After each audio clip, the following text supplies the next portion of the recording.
Hey everybody, Striders here with another pre-game stats breakdown. Today I have a very special set of games for you. I have Good Game University versus Curse. So starting off on the red team, we're going to have Good Game University with Vi, Lux, Nidalee, Vayne, and Nunu versus Team Curse on the blue team being Singed, Akali, Caitlyn, Zyra, and Oriana.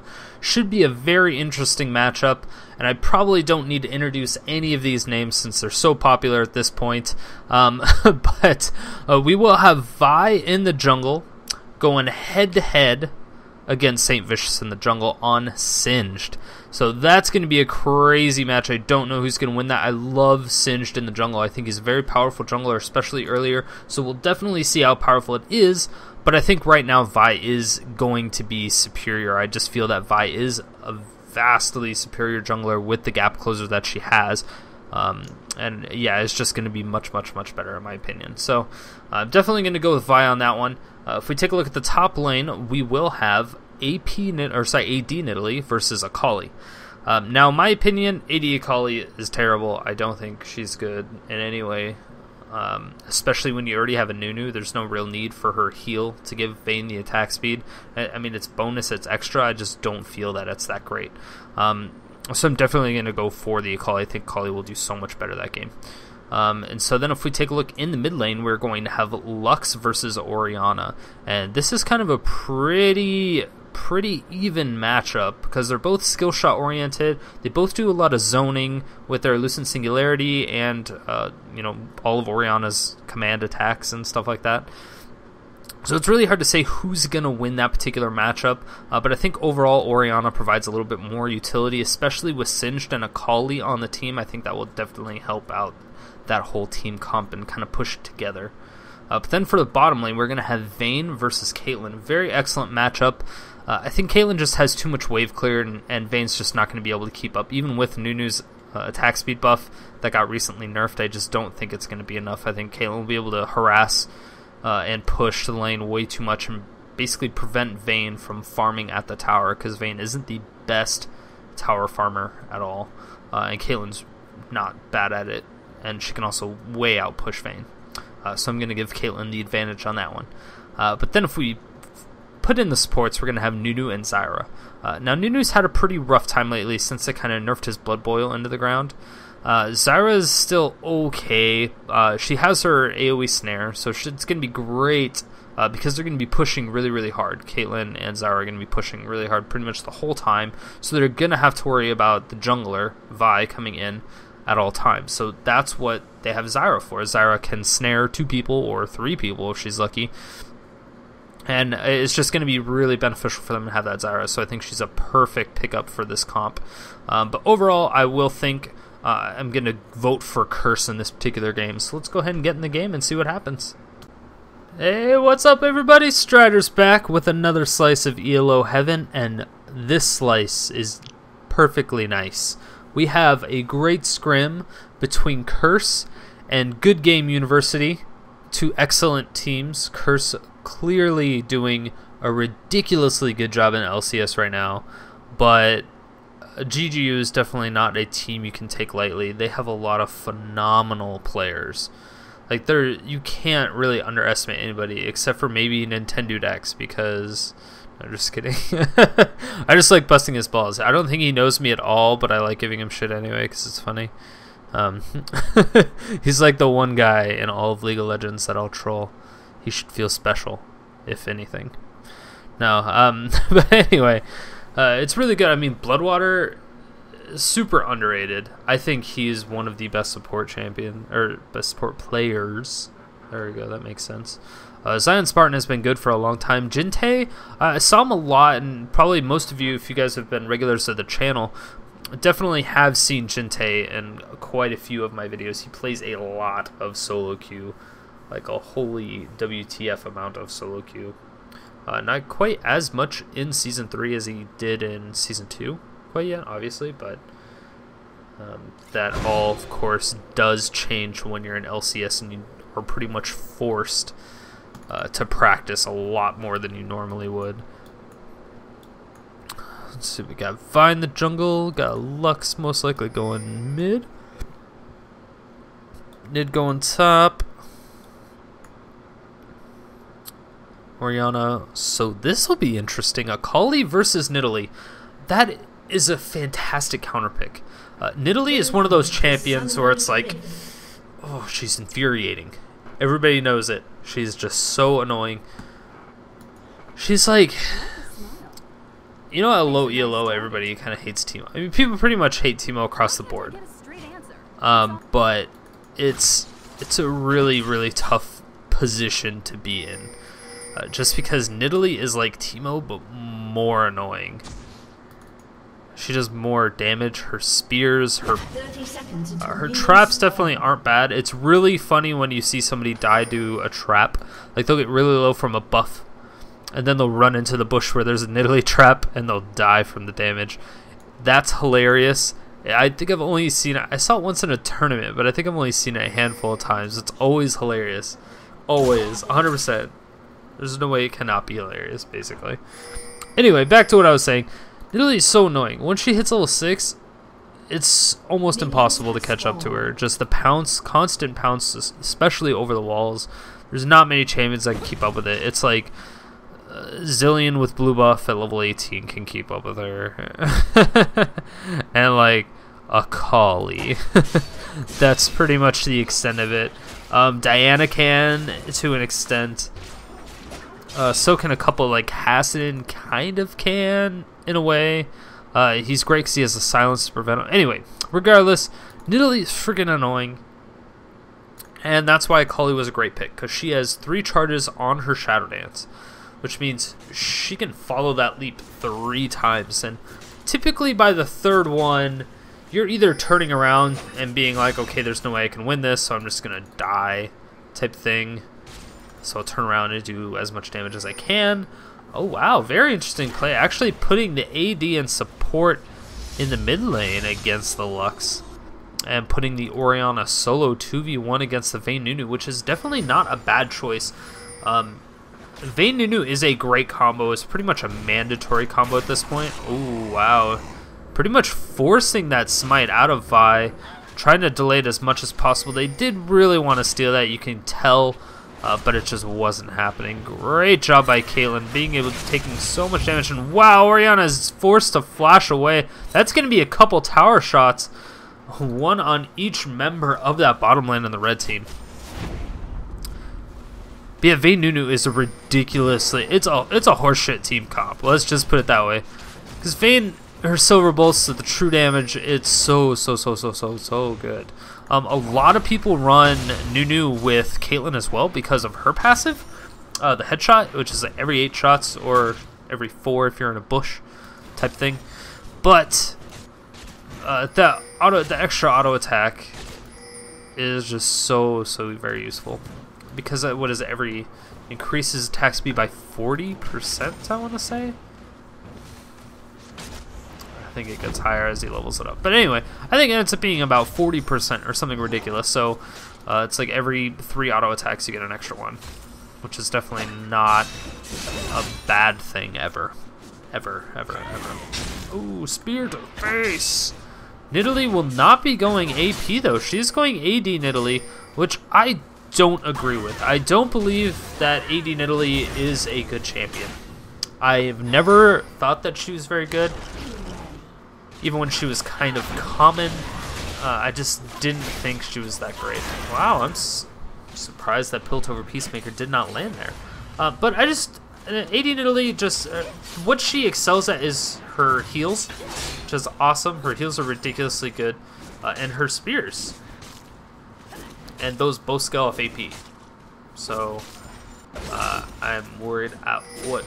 I just don't think AD Nidalee does that much. I mean, she can heal Vayne and give her more of an attack speed buff. That's pretty much what she's going to be doing, I'm guessing. And being as annoying as possible going into Cougar form, getting the little bit of extra tankiness from Cougar form, because keep in mind that you do get a little bit of armor and magic resist. It's only 10. You do get some movement speed, which is nice, and you do get some other spells, some nice cleave abilities. Wow, so many traps coming out from Caitlyn. Those 3 traps are going to be really severe, really detrimental. Vi gets spotted out the very last second, or last lifespan of that ward, and this is going to be very, very dangerous. Great job by Oriana keeping that ball in there, making sure she's in range just so she can keep it there, and Singe drops a ward just to help her out.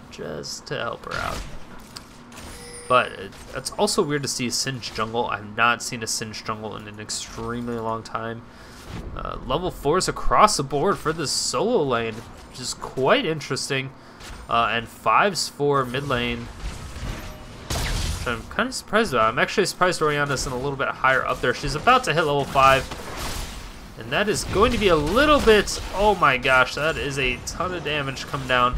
Nice Ice Blast to really slow down that Singe, and that's what I'm worried about. They have a lot of ways, the red team GGU has a lot of ways to kite that Singe, and that is going to be extremely worrisome. If I'm getting just snared out a little bit, getting a little bit harassed by the Zyra, not really doing much of anything. But wow, the constant onslaught onto this tower, now that they're finally pushing super hard. I mean, Lux is a great defender of towers, but she will run out of mana eventually, and that's, I'm assuming, why she got that really early Chalice. Yeah, and she's going to keep doing as much damage as she can, trying to finish it up. She doesn't quite have the AP to finish. Ooh, a nice snare landing.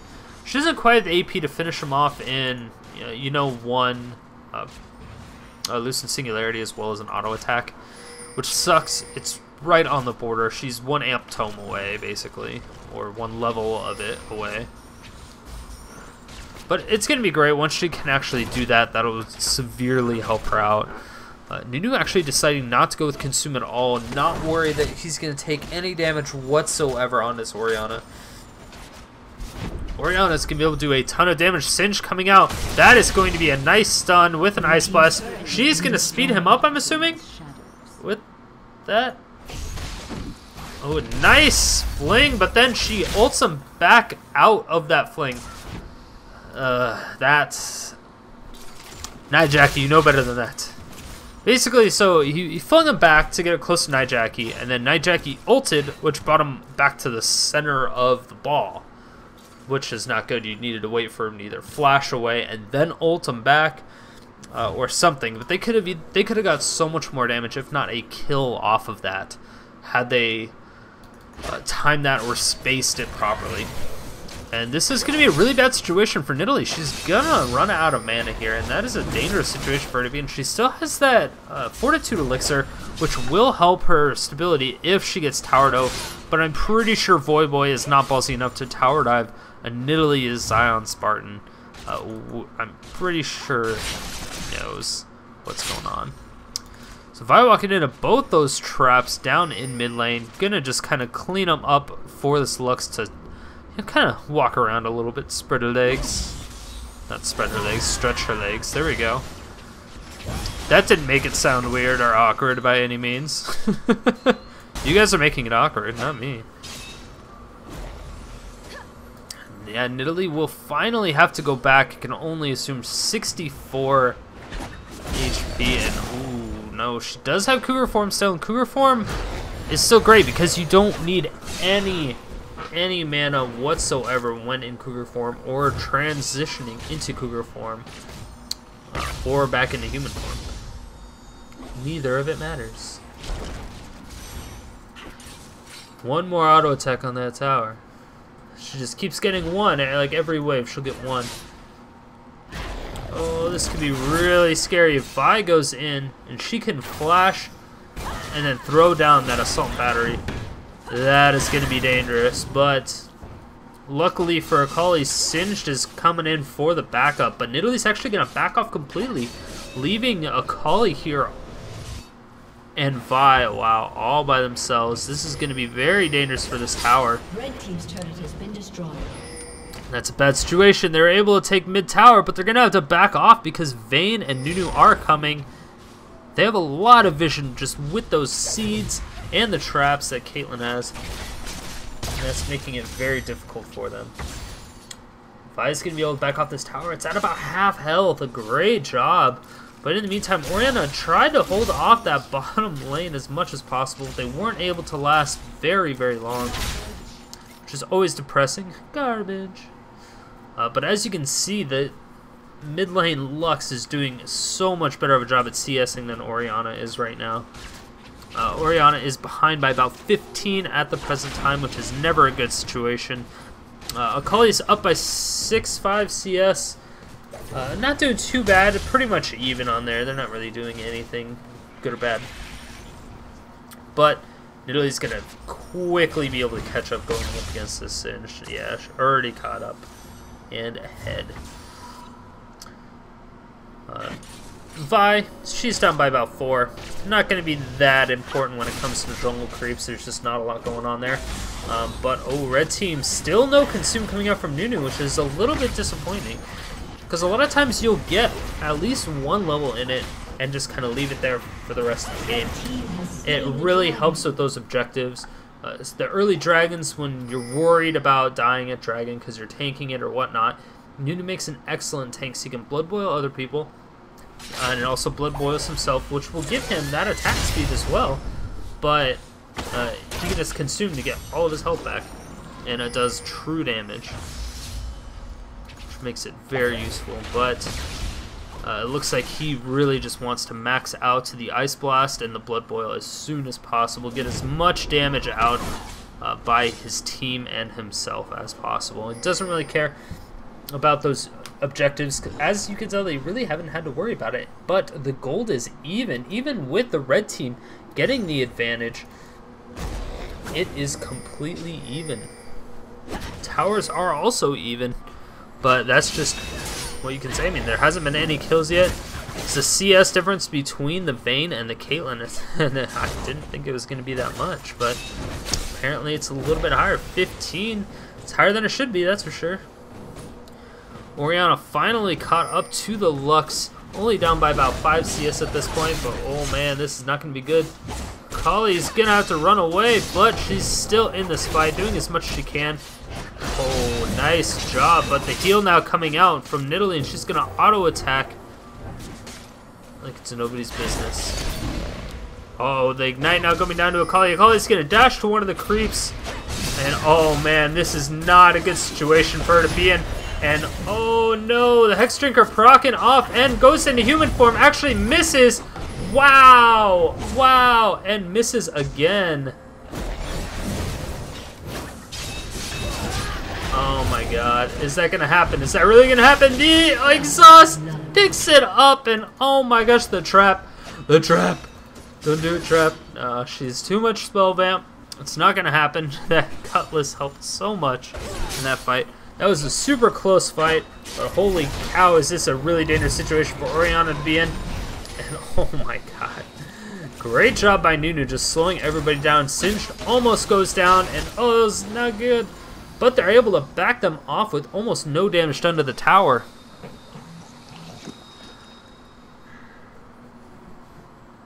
And that is an excellent play coming out from Curse.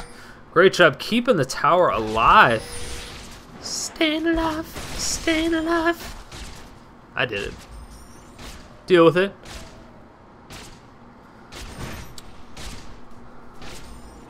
So I'm interested to see if the blue team, if Curse will even have a timer on that dragon. If they know when GGU even took the dragon. That's the next thing I'm kind of worried about. No other towers have gone down. And it looks like Curse is taking another lead. So it's pretty much pure CS and that one kill. Like I said, they even lost a dragon and they're still ahead in CS with everything else even. But they're ahead by about 1,000 gold now. And that's a dangerous situation for GGU to be in, because if they cannot keep up with CS, it's going to be really bad for them. But Akali, on the other hand, she gets that Hextech Gunblade now. Upgraded the Cutlass. She is not messing around anymore. And wow. Ooh, nice job. Just gonna throw down that Shroud, get that extra armor, magic resist from being in it. And regardless of if you're invisible or not, you still get that bonus if you're in that Shroud. And that's what a lot of other people don't know. They say, why are they attacking when they're in the Shroud? It's just because it will reduce the damage that you take, regardless of if you're being hidden, like stealth or not. So it's really good. Yeah, he just says, while inside the area. Ooh. Yeah, I mean, that's not a lot. It's only 10 armor magic resist, but it's enough to be useful. And wow, it's going to be another huge Hex Tech. Yeah, that Hex Tech Gunblade is going to be used pretty frequently, it seems. And wow, a huge fight coming down at the bottom. Singed and Oriana pick up the kill onto the Vi, and this is going to be a bad situation. Singed has his fling up. He's going to fling down. Zyra didn't wait for the snare. Very disappointing. That could have been a very easy kill. But Lux is able to come back with a shield, and they're able to get away without any issues. Curse is having quite a bit of communication issues this game. I'm really surprised that with their constant wins in LCS, I mean, I think they're undefeated still, 7-0, 6-0, 7-0, 7-0. I think they're 7-0 right now. But even with their constant wins, how they're the way they mash up their spells together is just not efficient. They're not picking up the kills that they should have got. Ooh, that's gonna hurt. Boom! Wow, nice shield from Lux. Just barely saved her. Barely saved her. It's a great try, though. In the meantime, the minions are going to come and try to take down the top tower. Definitely not even close. And I'm wondering why Nidalee didn't just kind of stay in a little bit. Actually ends up getting a Negatron cloak. Helps sustain a lot of that damage that Akali and Singed and Oriana are all going to be doing. Even Zyra is going to be doing quite a bit of magic damage. So it was a great pickup by Nidalee. I think Negatron cloaks are going to be a pretty big factor for the red team if they're able to pick them up. They need to kind of stay away from the typical armor stuff because Caitlyn isn't going to do that much to where getting armor is going to outweigh getting any form of magic resist, since they have people that do a ridiculous amount of magic damage. Even Caitlyn does a little bit from her, you know, her Snap Trapper 90 caliber net. But wow, in the meantime, Akali just blows up the Lux. Great job by Voyboy, not having any issues whatsoever, getting in and out of that tower, diving 2 towers past. Unbelievable. Then she's gonna force any additional damage onto that tower that she can while still getting the dragon. Wow, Curse doing a great job now. They're at 3-0 for kills. Gonna equalize these dragons now and possibly pick up a tower after they're done. Oh no, it looks like it's just going to be Akali all by herself. A little surprised at that. Oh no, Cinch is gonna have a nice fling in there at the final hour now. Boom, nice job. That was a perfect Oriana ult, going to pull Vayne back just a little bit and then speed up the Singe. Wow, that was great coordination right there. Now, if they can continue to do that, that's going to be a dangerous situation. Wow, Nidalee's going to have a lot of issues right now. The Hex Trick are coming off. Is it going to be enough? Oh my gosh, barely. Oh, the last tower. Oh my gosh. Ridiculous. I thought the last tower shot was going to kill her for sure, but the last proc of the Shadow Dance from the kill basically spell vamped enough in order to keep her alive.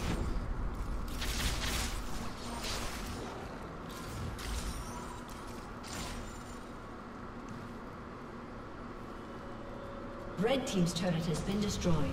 Wow, in the meantime, Curse takes the top tower.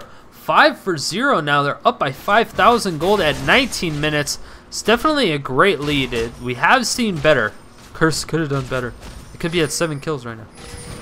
But GGU, they're having a little bit of difficulties. They were doing okay in lane. They were actually doing a pretty good job in lane. It just seems that they don't exactly know when the laning phase is over because they're still trying to lane. While Curse is like, okay, you know, we'll pretend to lane with you, but we're going to have a team fight and we're going to win.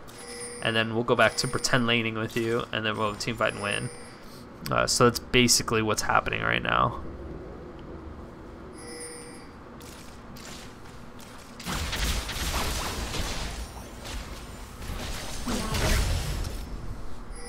Wow, those lasers from Lux are doing a nice chunk of damage.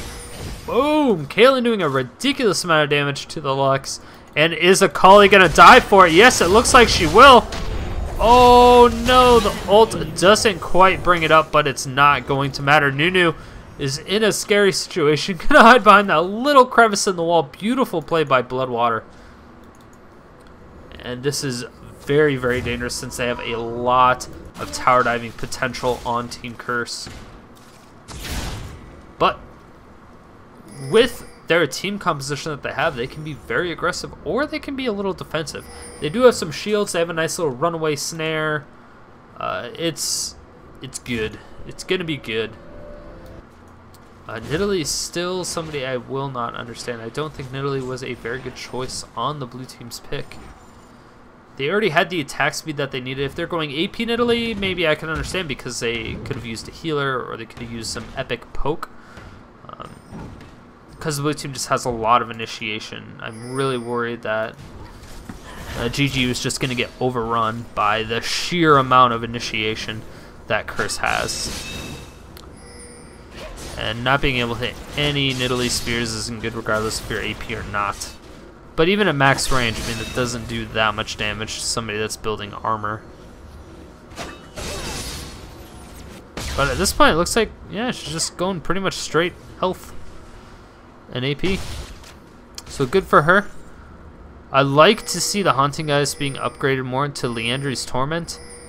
It's not something we get to see very frequently, but I just feel that it's a really, really good one. Damn, Vayne taking quite a bit of damage. Not as much as the Luxa was taking, but still enough to feel it. Then again, the Bloodthirster on Vayne is going to basically make it null and void completely. Oh, nice try by Zyra. Getting just a little bit of damage in there, but not able to connect with anything. And oh man, this is a bad situation. Akali's going right on to Vi, and the Vi's going really close to dying, but she's going to charge out. Actually misses, and will she be able to catch up? Yes, she will. The snare is down. Yeah, light binding does not land. And holy cow, that is going to be another free kill for Voyboy. 5-0, doing a wonderful job. Oh, this is not going to be good. Nunu! Oh, flashes out of two ultimates being Zyra's and Shockwave. But in the meantime, Vayne is going head-to-head against the Caitlyn. Gets destroyed. Vayne is going to run away as soon as possible. Nunu goes down, falling to the one and only Akali. Nice try by Lux. Just pick up a little bit of damage. But, oh man, Singed maybe pushing this bottom tower in completely. If Curse can get another tower, that would be phenomenal. That would be really good for them. They don't necessarily... I mean, they are still ahead right now, but they need to be more ahead if they want to secure a Baron anytime soon. They need to pick up 2 or 3 kills, and then they should be able to pick up a Baron.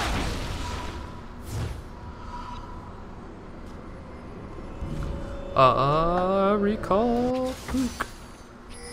Now, Akali's being a little bit too ballsy. I'm a little bit worried about Voyboy. He's done this a few times where he'll just go into their jungle, or he'll make a really, really, really aggressive maneuver saying, they'll never catch me.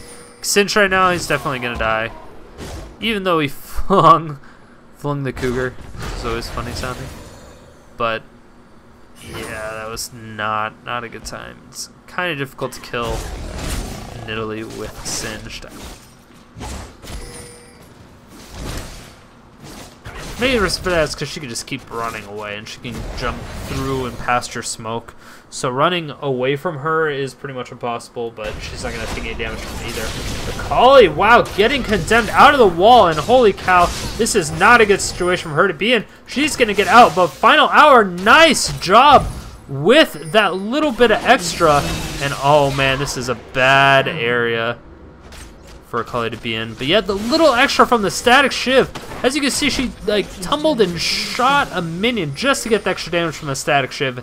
That was a beautiful play by DontMashMe. Definitely a great play. Once they found out the blue team was recalling, they're just going to go hardcore into this top lane. Nidalee, in the meantime, was able to take down the inner bottom tower. And hopefully, yes, Vayne was able to pick that one up. That is going to put GGU back in this game. They're only 5,000 gold behind now. Curse was able to take out the inner middle tower, which is a very, very important tower. Blue team is, yeah, Curse going to be able to take this dragon once again. And, wow, still going to be bad times. Caitlyn picks up the red buff, and oh no, it's not going to be good.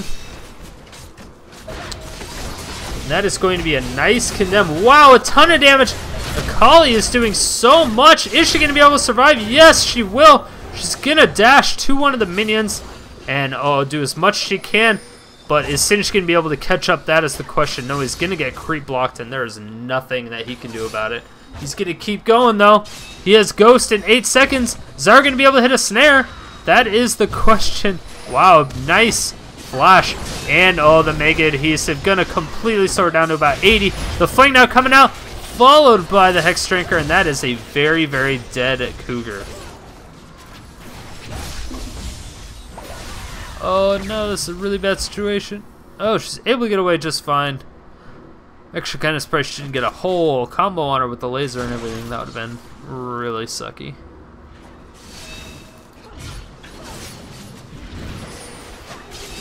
Oh, Curse finally going for the spare, and they were able to take out the Nidalee, but Vi is still up, and she's the one that has the smite. I mean, Baron is at 3,000 health. Oh, 2,000. Actually healing himself back up. This is a dangerous situation. And Curse is going to back off completely. Singed taking a ton of damage from this Vayne. And oh man, this is a bad situation. Boom! A nice ultimate followed by the Shockwave. Doing a great job. And Luck's able to pick up a kill onto that Singed with the laser. And oh, double kill for the Caitlyn. Built over Peacemaker, not quite landing it. Doing as much damage as possible. Spear now landing onto this Oriana, but again, it's not an AP Nidalee, so it's not an issue.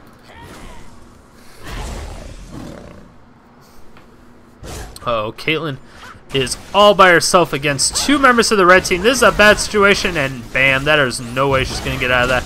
They're going to use some flashes to get to her, but yep, that is definitely not going to be enough. Akali, in the meantime, is she going to jump through this wall? No, she can't. She has no vision. But she will take the blue buff, and that's annoying. Zyra, in the meantime, just kind of scouting around for wards wherever she can. Oriana doing everything she can just to throw in a little bit of damage to that Vi, who's doing a ridiculously good job at the same time.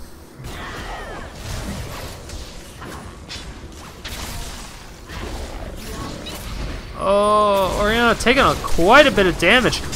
Lux throws out the laser, but oh man, the flash is going to be forced to pop out. And this is a bad situation. Is Oriana... Oh, Oriana is at almost no health. But that is going to be a shutdown on the kill. And that is a killing spree now for Akali. She's going to be able to pick up another one. That is going to be a double kill. Oh, this is, again, really, really good for Curse. They're doing a wonderful job. They kind of baited out. They did lose an Oracle in that exchange, though. And I don't... Oh, no, sorry. They did not lose an Oracle in that exchange. I thought they did for a second. Yeah, they didn't really lose anything in there except for Oriana's ult, but she's not up right now, so I guess that makes it okay. By getting completely trapped out by those plants, not really able to do anything. She's gonna fly in, gonna get ulted up, but wow, Assault Battery coming out. They blow her up instantly before Baron gets even in the smiteable health range. Singed gets both Baron and the kill. Beautiful play by the blue team. And now Caitlyn's going way far down, trying to get some CS. Notices that Oriana's already there.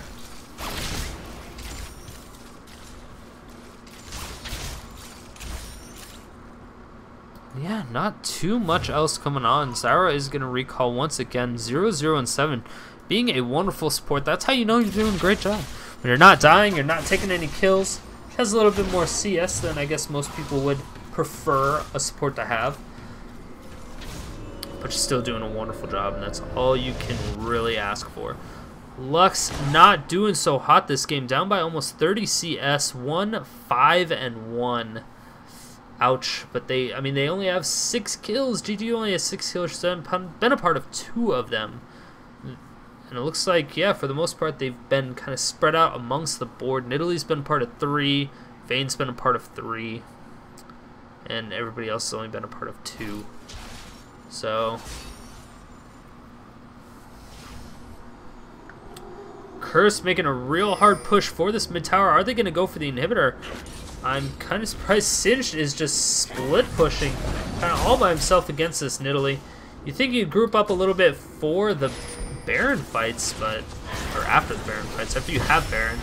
It's typically nice to group up a little bit unless you're on defense. That beautiful fling on by Vi's going to go on, but she is going to go down. The Assault Battery not quite doing it, and all the Twin Shadows are going to come out. That is going to be a beautiful play.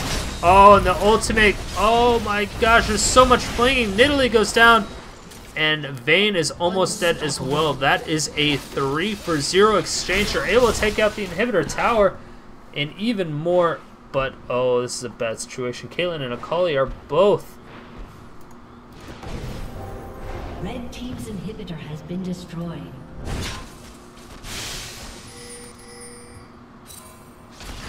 Oh, no. This is not a good situation. Trying to avoid. Oh my god, I can't believe Voyboy survived that. Basically trying to prevent that Vayne from getting back to base as long as possible while they end up taking one of the Nexus towers.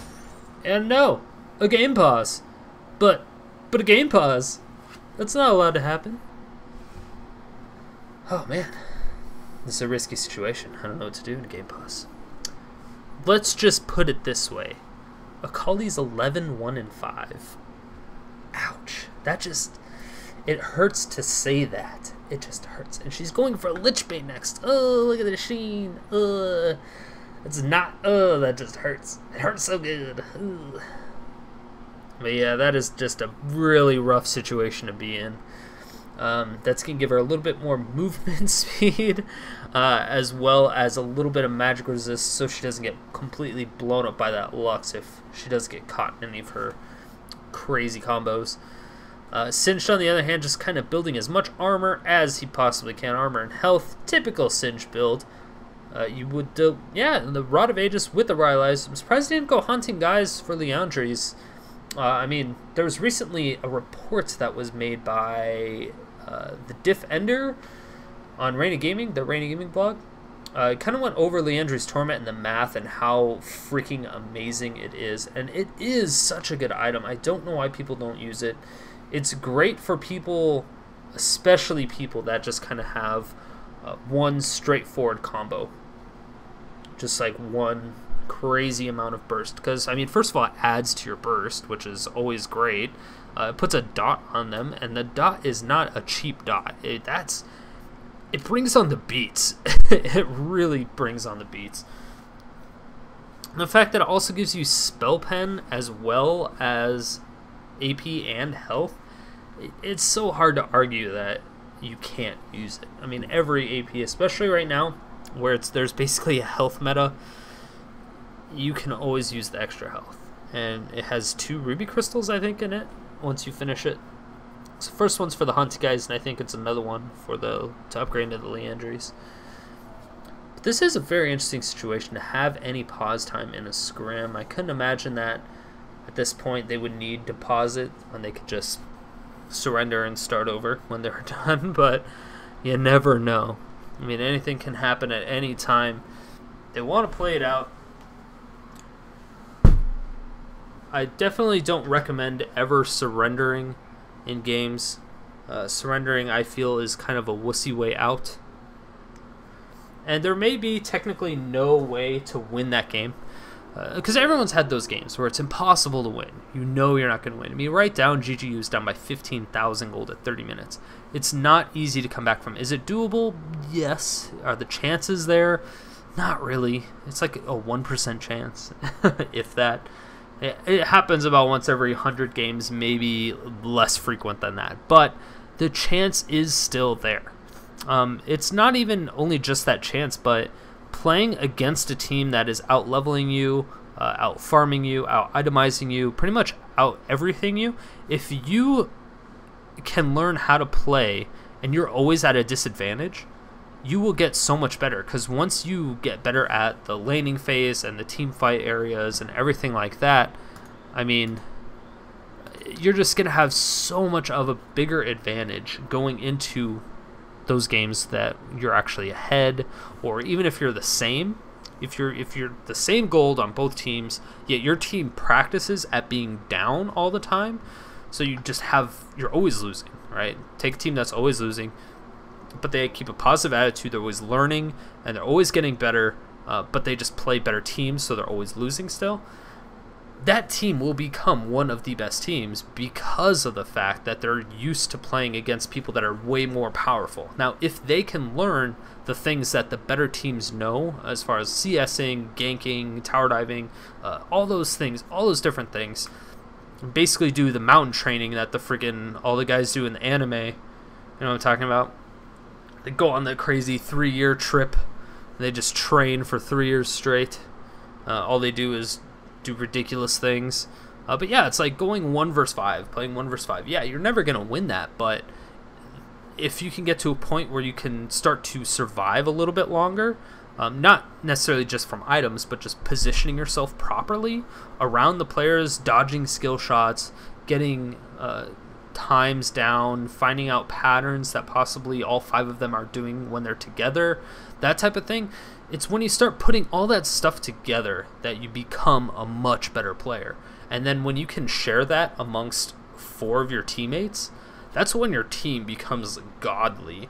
But it just doesn't happen quite yet. Like, we have a lot of people going into, you know, the gaming houses and doing the boot camps and things like that, and that's where that stuff is supposed to happen, but they just don't look at it that way. They're like, oh, we're going to scrim, and we're going to try this, even if they've already done it a million times, and they just try it.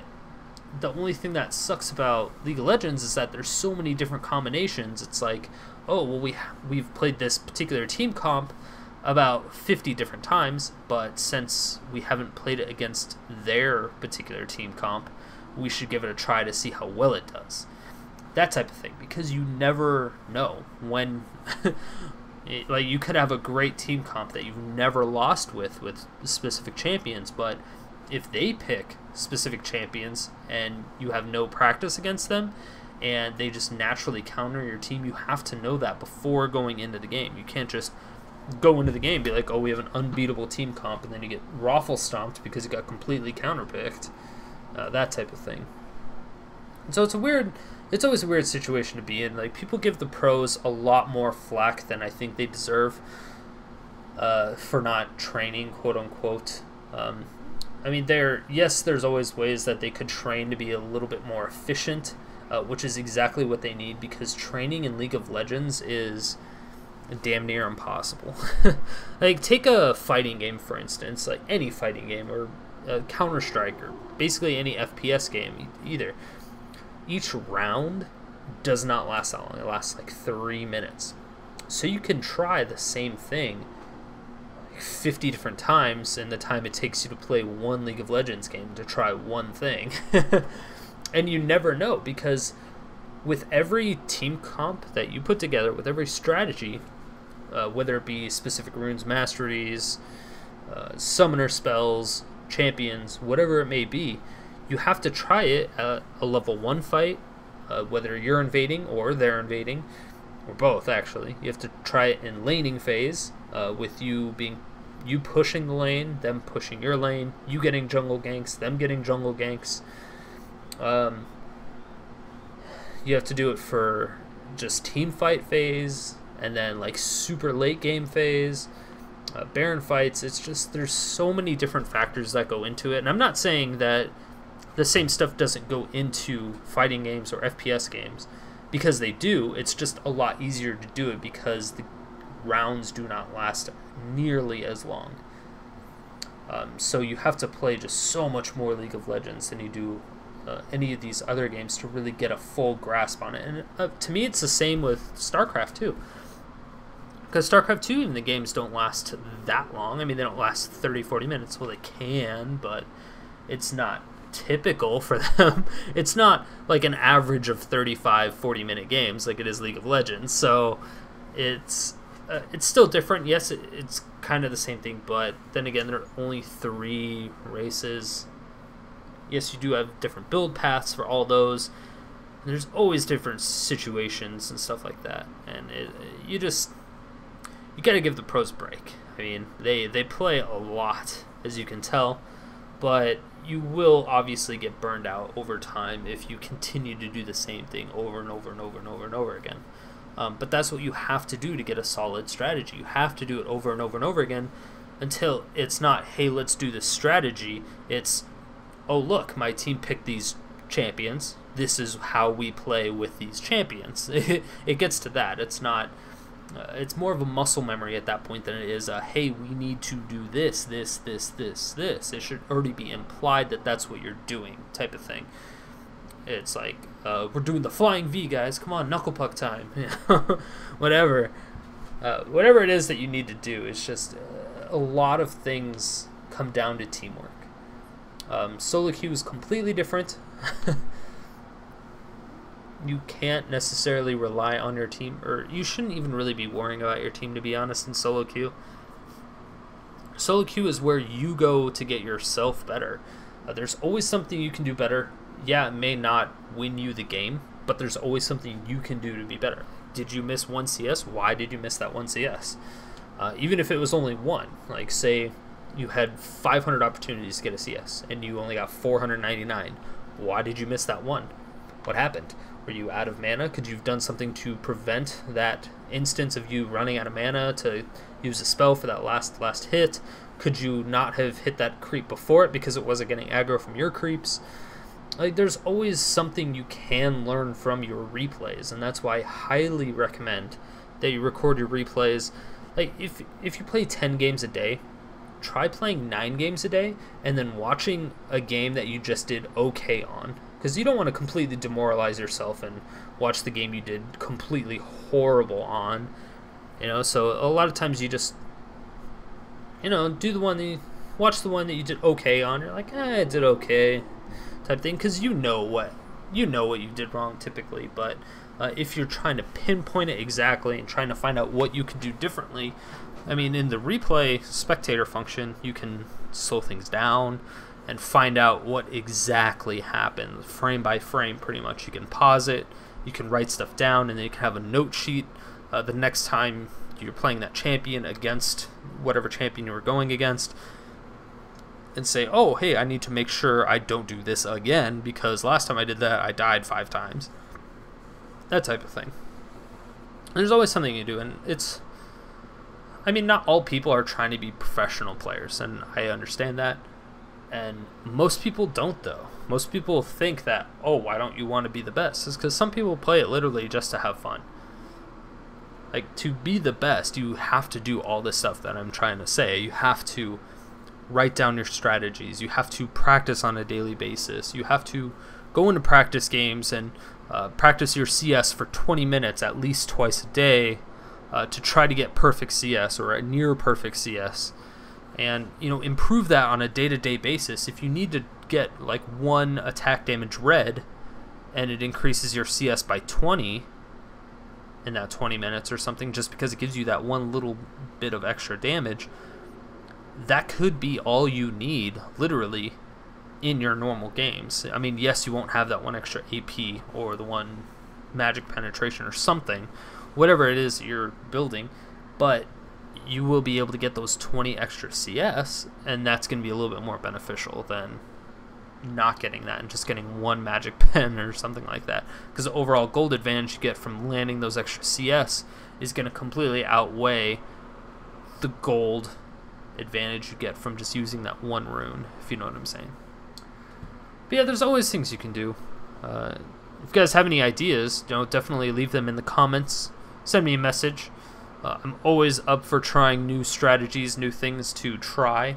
I remember back in the day when me and a bunch of our friends, we used to just mess around all the time. We would come up with the most ridiculous strats that made pretty much no sense. But we'd queue up as 5 people, and this was way back in the day, like before ELO was even a thing, like before it was ever even revealed. So before Season 1. It was after beta, but before Season 1.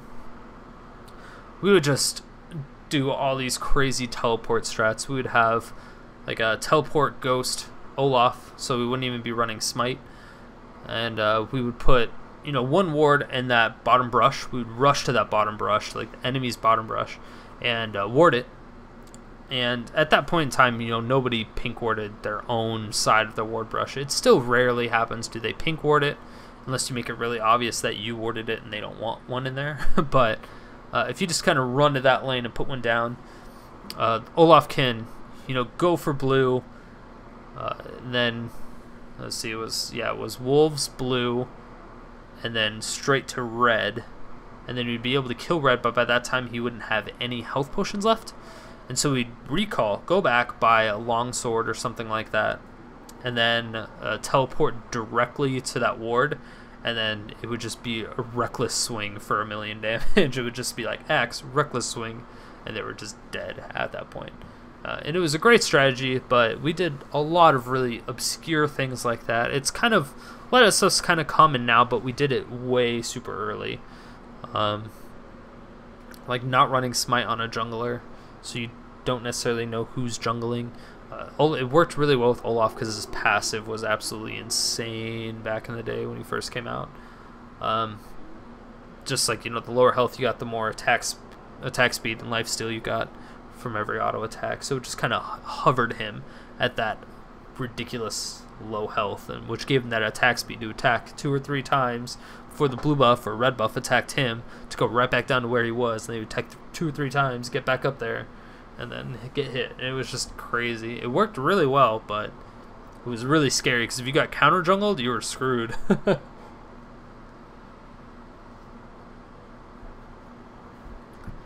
And this is a very long pause. I'm kind of disappointed that this is happening.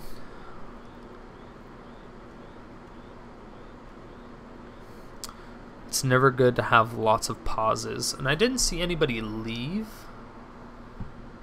the game, so I don't know exactly what they're doing. Maybe we can enable chat.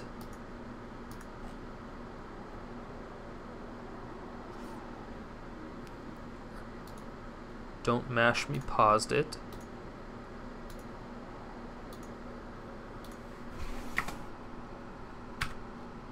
Resume. Can I actually, as a spectator, can I resume it? That would have been, that could have been awesome.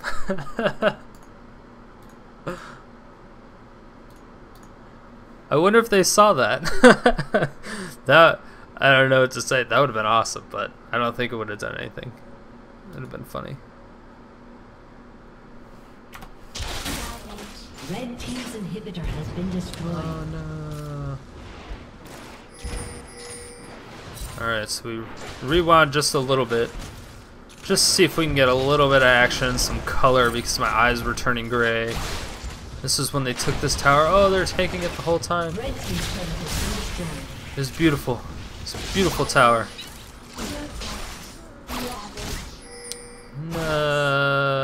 Oh, and it restarted the pause time. What is going on here? What is going on? Alright, I'm gonna cut the video and see what happened on stream real quick. Hold on.